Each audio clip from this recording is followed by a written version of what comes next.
In this lecture, we will be discussing uh, the fundamental interactions, or when I say interaction, it refers to the forces which are existing in nature and about the elementary particles. So we'll be having a brief idea about the fundamental interaction, their properties, and what are the elementary particles. We'll not go into very detail of all these things. So we all know that the ordinary matter is composed of protons, neutrons, and electrons. So because we know that the ordinary matter is composed of the atoms or molecules, and inside an atom we have a nucleus. Inside the nucleus we have neutrons and protons, and around that nucleus containing these neutrons and protons, the electrons are revolving around this, and that constitutes of an atom of certain matter. So all the ordinary matters, what we have is supposed to be composed of all these proton, neutrons, and electrons. And at a first glance, these particles, proton, neutrons, and electrons, seems enough to account for all the structure of the universe around us. So whatever we have, moons, a star, and daily needs, bed, chair, us, everything seem to be composed of all these particles, proton, neutrons, and electrons. But the things are not nearly straightforward, and hundreds of other elementary particles. The word I'm using is the elementary particle. Uh,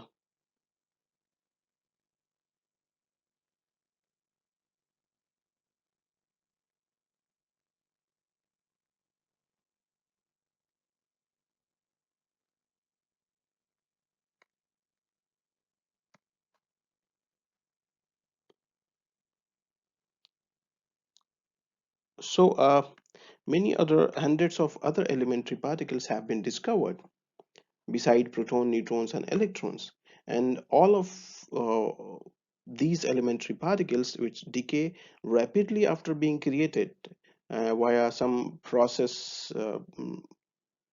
and maybe in some high energy collisions between the other particles. So these others elementary particles are there besides these proton, neutrons, and electrons, which are seems to be constituents of all the structures of the universe and around us.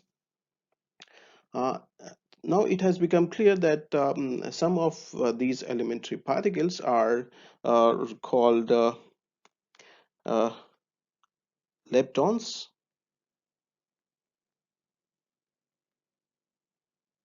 leptons, and this is a fundamental comes into fundamental particles, category of fundamental particles. We'll discuss what do you mean by fundamental. So some of are called elementary particles are called leptons. The other one is hadrons.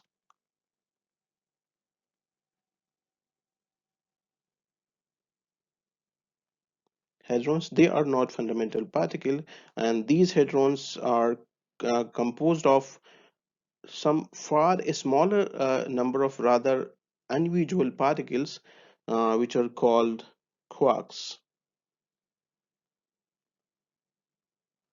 This is more fundamental.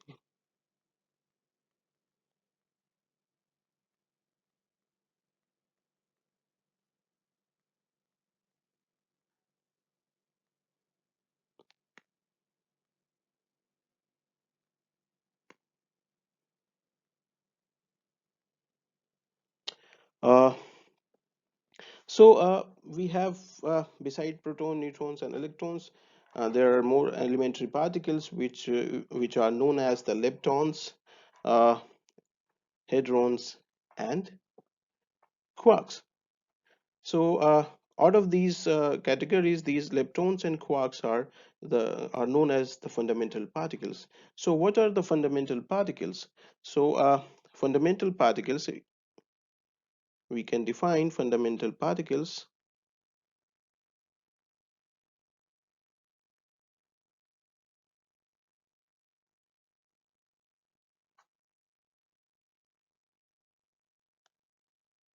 There are some points on the basis of which we can define these fundamental particles, that it does not have any substructure. So does not have any substructure.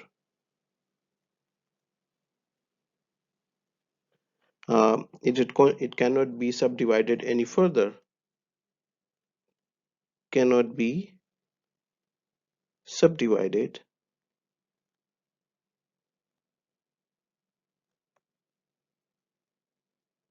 any further, and uh, does not acquire any space.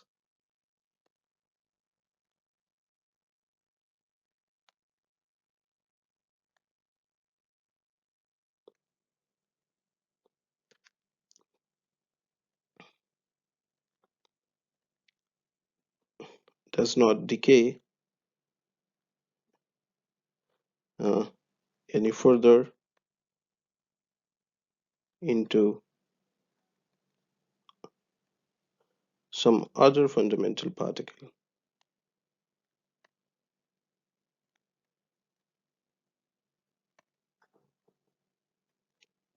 So uh, fundamental or elementary particles.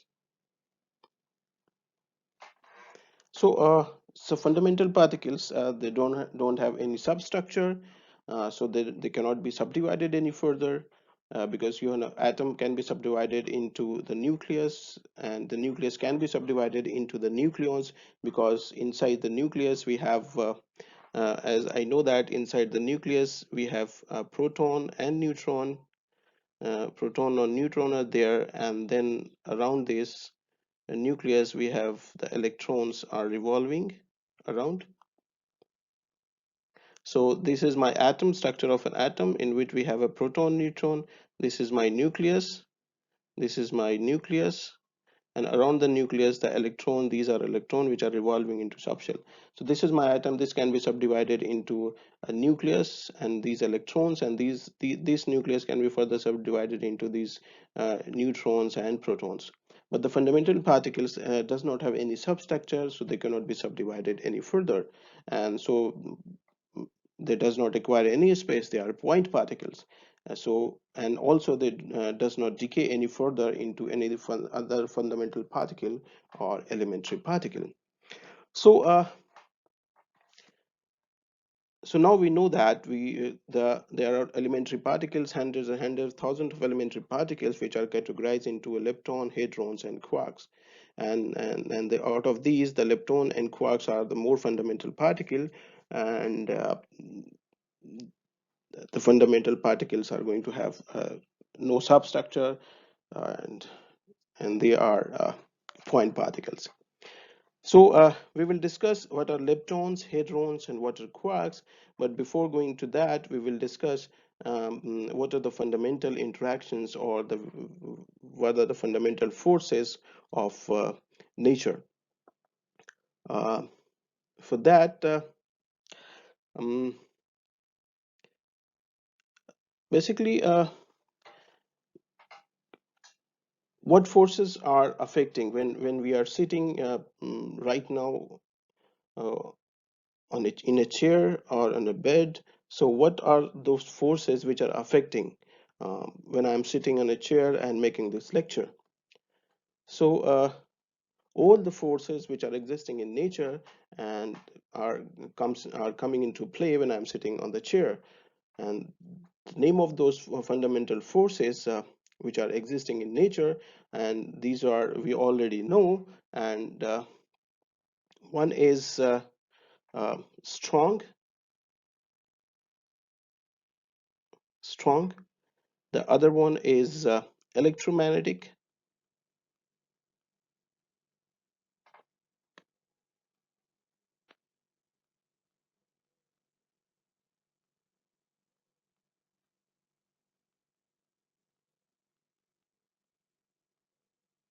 Third one is weak.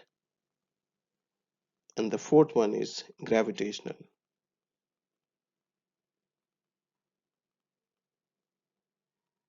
So these are the four fundamental forces or interaction we already know about. Uh, these fundamental forces basically, what do I say is uh, mm, are apparently enough to account for all the physical processes and the structure in the universe on the scale of size from atoms and nuclei to the galaxy of the stars.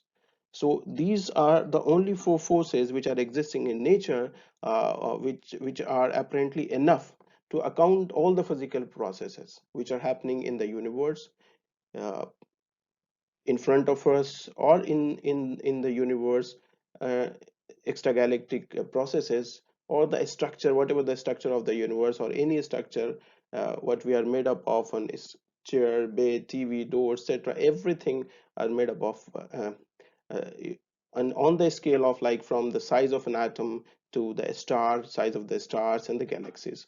All these structures and processes are being governed by these four fundamental forces which are existing in nature. So let us discuss these forces one by one, and what are the basic properties these uh, fundamental forces are having uh, with them.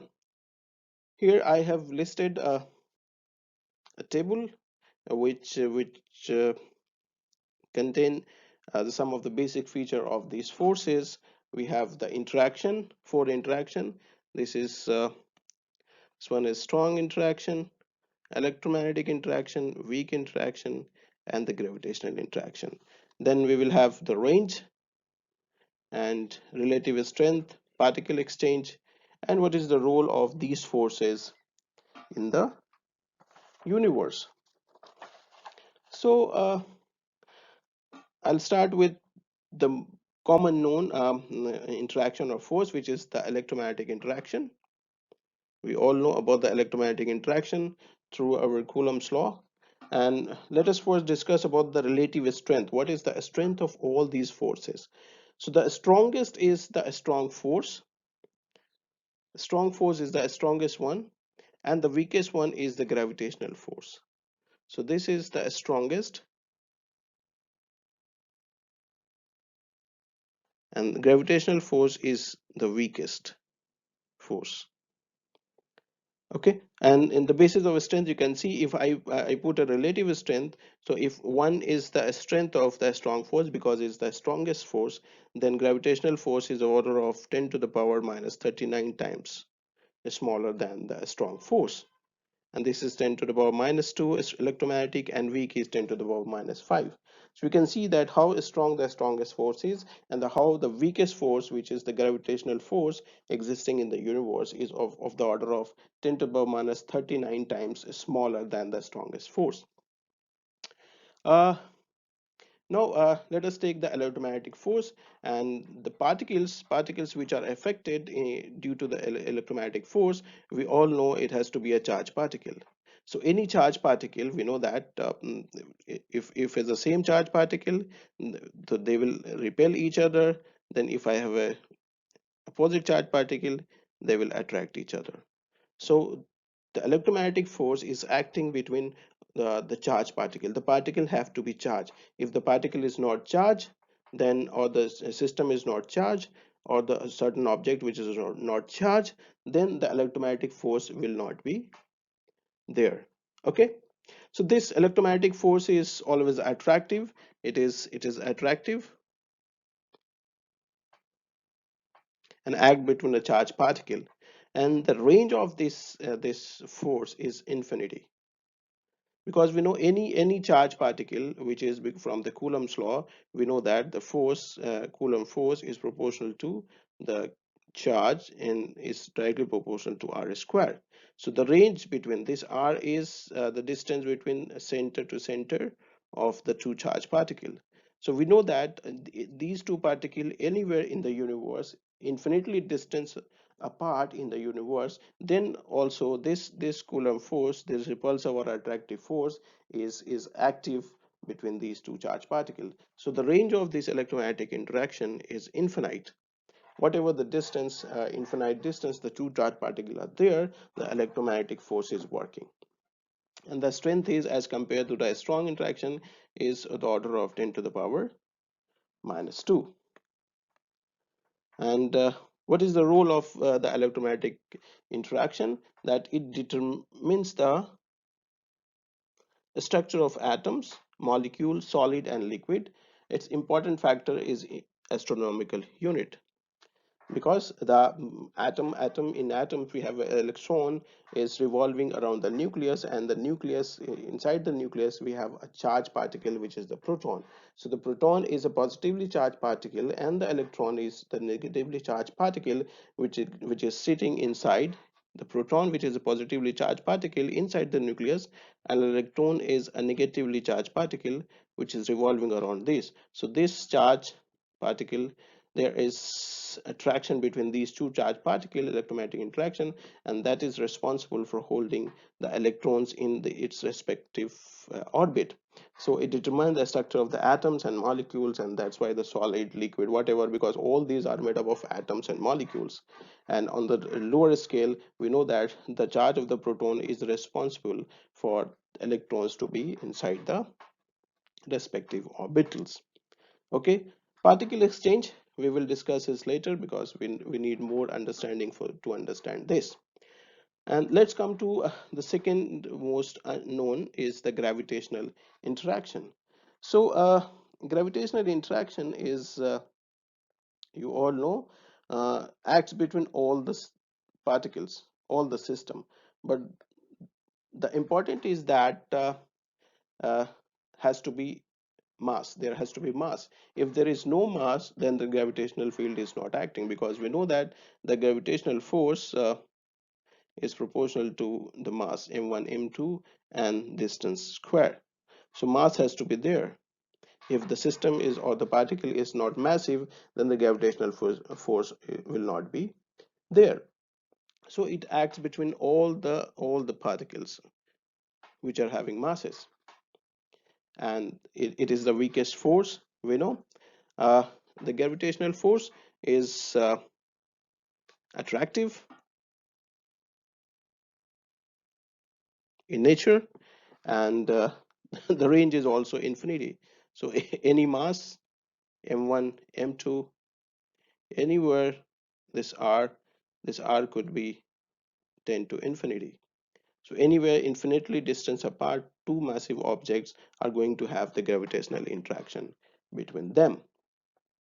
So the role of the gravitational interaction is very important in explaining the structure of the universe, because it assembles matter into planets, stars, and galaxies. So we all know, because of this only gravitational force, all these stars, galaxies, our sun, earth, moon combination, which are revolving in a certain orbit, fixed orbit, all these are because of the gravitational interaction or the gravitational force. So this is the weakest force. The nature is attractive. It acts between all the particles, but has to be a mass there, and the range is infinite, and this is the weakest force, and it is responsible for explaining the structure of the universe.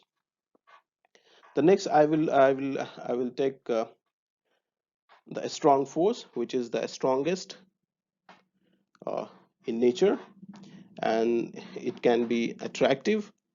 It is mostly attractive in nature, but it could be repulsive also. Effective, repulsive also in some situations, in some conditions. So it's not that it's mostly it's attractive, but there are certain condition in which the strong force is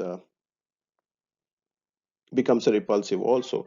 So it acts between the particles, which are known as the quarks and hadrons, and we know that what is quarks and hadrons. These are orbital elementary particles, and the quark is out of this is the more fundamental particle. All these hadrons are made up of quarks. Okay.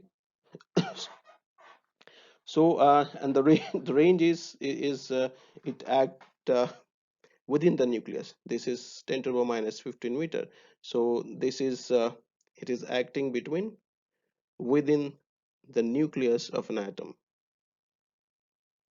Nucleus of an atom, not around this. If and it is the strongest force, and it is responsible for uh, holding the nucleons together to form the atomic nuclei, because because we know that within a certain very small, which is order of 10 to the power minus 15 meter, this is the radius 10 to the minus 15 meter of the nucleus. The neutrons and protons are sitting. So why neutrons and protons are sitting within such a tiny space? And this is because of the strong nuclear force. So this strong nuclear force holds the nucleons together. The nucleons means protons plus neutrons. They are all together called the nucleons. So this strong nuclear force holds these nucleons to form the atomic nuclei. Okay. And also to hold the quarks together to form the nucleons. Quarks, basically these hadrons, basically I'll tell you, this proton and neutrons are basically hadrons. And this proton, if this is my proton and this is my neutron, so inside this proton and neutron there are quarks. So we will discuss it later. There are quarks. So this strong nuclear force is responsible for holding this proton and neutron to make my nucleus, and also holding these quarks which are inside, holding these quarks, these are quarks, to make the nucleon impact, okay, intact. So the strong forces is quarks together to form these nucleons, and also responsible to hold these nucleons to form my nucleus. The last one is the weak interaction or the weak force, which act between the quarks and leptons. We know that these are elementary particles. These are elementary particles. The range is even smaller, 10 to the power minus 18 meter. The range is smaller than you can see is smaller than the nuclear force. This is 10 to the power minus 15, and this is 10 to the power minus 18 meter. Okay, so it acts between, like, it's not acting within this, it acting between the nucleons or the leptons. So its relative strength is 10 to the power minus 5, and it is basically mediate transformation of quarks and leptons, and helps determine composition of atomic nuclei. Basically it is if one word I say, this is responsible for uh, radioactivity or nuclear decay, you say. Okay. So weak interaction is acting for quarks and leptons, and they are responsible for radioactivity or nuclear decay. Like the process, you know, that beta decay, beta minus or beta plus or alpha decay, they are all because of the weak interactions, in which a beta decay, you know, a neutron going to a proton plus an electron and the antineutrino. Okay. So such kind of processes which are within the nuclear limit are known as the weak, are because of the weak interaction or the weak force. So this is the basic feature. These are some of the basic features of the four fundamental particle which are existing in nature. The remaining is the particle exchange. What do you mean by the particle exchange? Because quantum mechanically, when we see the process of these interactions. So like if we consider the known one, that when the two charged particles are interacting via an electromagnetic interaction, what is how they interact with each other. If I have a charged particle, plus charged particle is here and minus charged particle is here, then how they interact. We know that there is a field of there is a field because of this charged particle plus, and because of this minus also. And then when this particular comes into the field of this, or this comes into the goes into the field of this, they interact with each other. But quantum mechanically, what is there, that the interaction is because of the exchange of a particle. That the exchange of particles means what? That this, if I have an electron here, which is a negative particle, and we have a positron here, so then what happened, and this electron uh, emit a particle which is known as a photon, and then that photon goes here, and uh, and this particle absorb this photon, and then this photon has certain information with this electron, and this goes and here, and this positron absorb this photon, and they interact, and it knows that what kind of interaction has to be there. So there is exchange of particle like this if electron is coming out, and then it while it's coming out, it emits a photon, and then it goes out, and then a positron which is coming here, it interact with this photon, and then it gets the information whatever it is, and then it's a positron, and then it goes out. So this is how they interact. So that is what I mean by a particle exchange for this electromagnetic interaction. In the same way, the gravitational, in the weak interaction, the name of the particle which is being exchanged is intermediate boson, which are three, W plus, W minus, and Z0. And then we have for the gravitational force, it is named as the graviton. And for the strong interactions, these are gluons and mesons. Okay, so we'll see what are mesons and gluons. So basically, when I say that uh,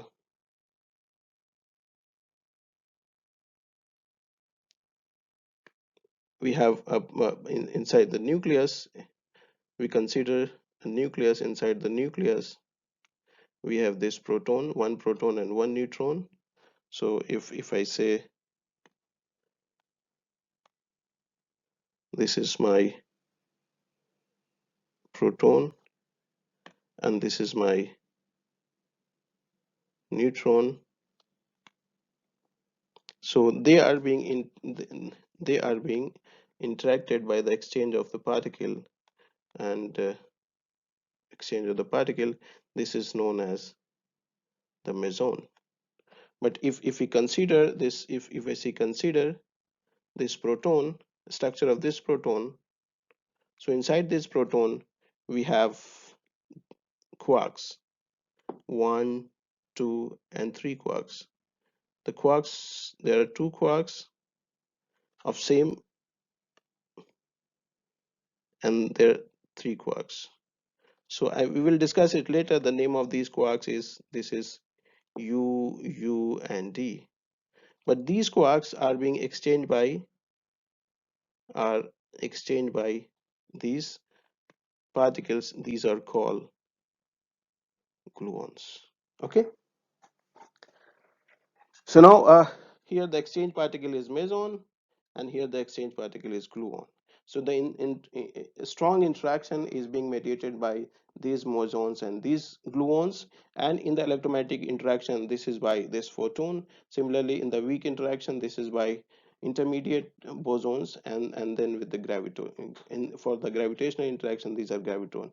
Gravitons are not yet been discovered, but these are all discovered particle. These gluons and mesons, we know that these are experimentally discovered particles. So yes, the particle exchange concept is there, that how with the exchange of the particles, these four basic interactions are being effective in the nature. So the leptons are, as the name suggests, is a Greek word which means light and swift. So as I had already told that leptons are the elementary particles, comes into category of the elementary particles, and mm, it does not have any internal structure, uh, because this is elementary particle or as well as the fundamental particle. So because it does not have any internal structure, so there is no extension in space. It is known as the point particle. So if it's charged particle, then it will be affected by naturally by electromagnetic interaction. But the important thing is that it is not affected by all these lepton category particles are not affected by the strong interaction. But obviously they are going to affected by the strong or weak interaction. And if not charged, as well as charged, but if they are charged, they are affected by the electromagnetic interaction. This is the list of leptons which are existing in nature. They are categorized into three partners. One is electron and electron type neutrino. So this is, electron, and this is nu e. This is electron neutrino. And this antiparticle is electron. As you know, electron antiparticle is E plus, which is a positron, and this is a neutral particle because we don't have any charge here. So electron here is a negative charge, but it does not, nu E is not having any charge. So when the particle is neutral, we put a bar to represent its antiparticle. Okay, so this is particle and this is antiparticle. And the second category is muon and muon type neutrino. So these are the symbol mu minus, and this is muon type neutrino, and these are their antiparticles. Similarly, the third category is tau and tau neutrino. This is tau minus, this is charge, and nu tau. This is tau plus and a nu bar tau. So these are the only six leptons which are the fundamental particles, comes into the elementary particle category, and they are fundamental because they are not going to have any internal structure extension in space. They are point particle. So if the charge, like if electron, muon, and on they are charged, they're going to have electromagnetic interaction as well as a strong and this, because but this neutral particle, this is electron neutrino, muon neutrino, and tau neutrino, they are not going to affected by the electromagnetic interaction. And certainly they are not affected, these are any of these are not affected by the strong interactions. The spin of all these are half.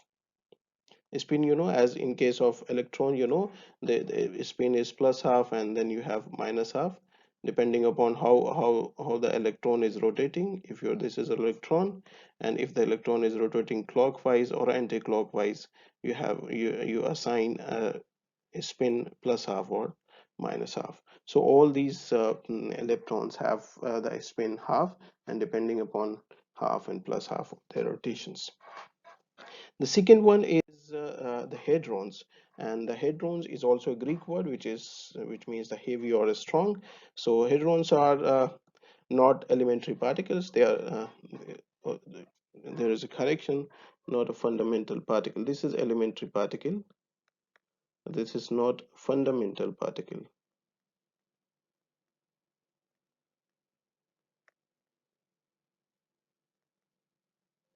Okay. So, it's having a substructure because it's not fundamental particle. It occupies a space of little over of 10 to the minus 15 meter, which is of 1 Fermi. It is affected by the strong as well as other interactions like electromagnetic, weak, or gravitational. So because hadron is not a fundamental particle, it is having going to have a substructure. So naturally it is of made up of something. So it is made up of quarks, and there are two types of hadrons are there. One is baryon, which consists of three quarks, and the other one is mesons, which consist of the two quarks. So this is the table listed some of few of the hadrons, not like leptons. Leptons were only six, but the hadrons are many. So hadrons are categorized like you saw. This is meson, which are consisting of three quarks, and the like this is consist of two quarks, and the baryons, which are consist of the three quarks. The most the most general example of baryon, is nucleons, which are my protons and neutrons. These proton and neutrons are baryons, which are basically the hadrons. So this is pion, kaon, eta. Like pion have a three category of particle. One is having a plus charge, one is neutral, and one is of negative charge. Similarly, you can have eta is one neutral eta, and then eta bar is there. Similarly, this lambda, you have only one type of lambda, lambda zero is not charged particle. Similarly, in sigma, you have sigma plus, sigma zero, and sigma minus. So this is a very few list of very few hadrons. Okay, just to show you what kind of particle these are, and they consist of mesons and baryons, depending upon their quark structure. If they are made up of two quarks, they comes into the category of mesons. If they are made up of three quarks, they comes into the category of baryons. So you can have the spin of these, and this is called the strangeness. So we will know what is strangeness when we'll discuss the quarks. Okay, and these are their antiparticles. So when you can see that if the charge particle is there, charge particle is plus. If this is plus, then we have antiparticle minus, and this is minus, then it is plus. But if particle is neutral, then it's antiparticle is antiparticle of self. It's an antiparticle in itself. So you must remember the few of these hadrons and what is hadrons means. Next is the most fundamental is the quark. Quark is actually the concept of quarks is actually proposed in 1968 by Gell-Mann and further independently by the George Zwick, and they propose that the hadrons which I discussed, that mesons and baryons, they are further consist of still more fundamental particles, and Gell-Mann call these particles as quarks. From the phrase three quarks for the mustard marks that appears in James Joyce's novel Finnegan's Wake. So the name quark given by the Gell-Mann, but the proposal was by Gell-Mann as well as the George Zwick. So these are quarks are the most fundamental particles, and which are the building blocks of everything in the universe. So everything in the universe is made up of quarks, because quarks are the nucleons. Proton and neutrons or hadrons are proton and neutrons are made up of quarks, and proton or neutrons are inside the nucleus of an atom. So atom is ultimately made up of quarks. Okay, and everything we know that is made up of atoms. So these are the building blocks of the quarks. There are six quarks which are grouped together. This is up and down, strange charm, and top and bottom. Their symbol is U and D. Up for U, D for D, S for strange, C for charm, T for top, and B for bottom.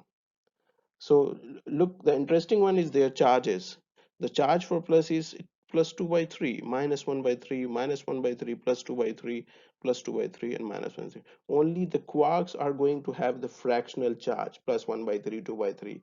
Except quarks, all the other particles, elementary particles in the universe, existing in the nature, are not having a fractional charge. They are going to have either plus unit of charge, 2 unit of charge, or 0 unit of charge.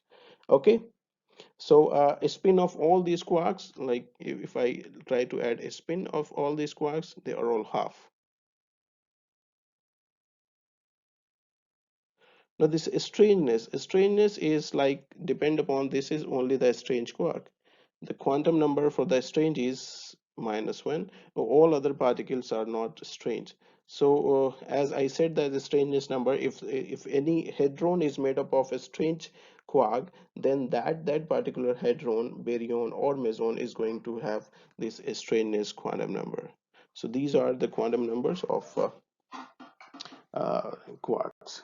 So you can see that the hadrons, like I have listed here hadrons, which is this is my pion pi plus, and first we take protons and neutrons, proton and neutrons.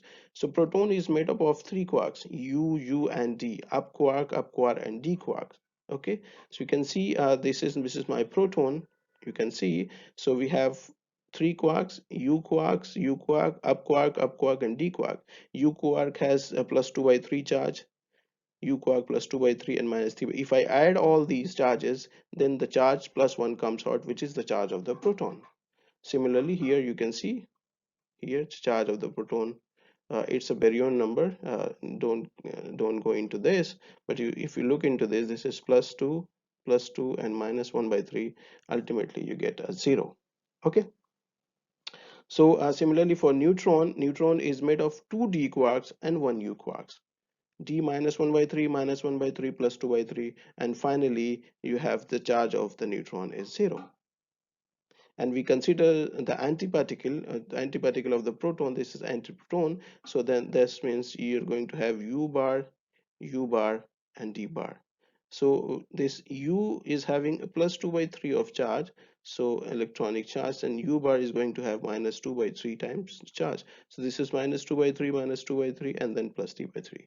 So antiproton is going to minus 1 charge. Similarly for antineutron, you can see this pion is pi plus, is made up of one quark u and one antiquark, this is d bar, u and d bar.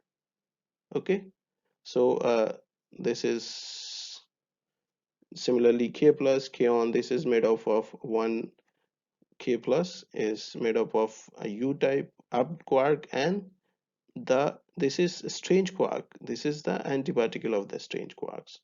Okay, so this is going to have a strangeness, because this particle is going to have a strange quark, so its strangeness is going to have plus 1, because s is having a strangeness of minus 1, and this is my s bar, so it is going to have strangeness plus 1. So all the hadrons, which are the baryons and meson, are made up of quarks. So this is all about very brief idea of what the fundamental interactions and the fundamental particles, leptons, hadrons, and the quarks.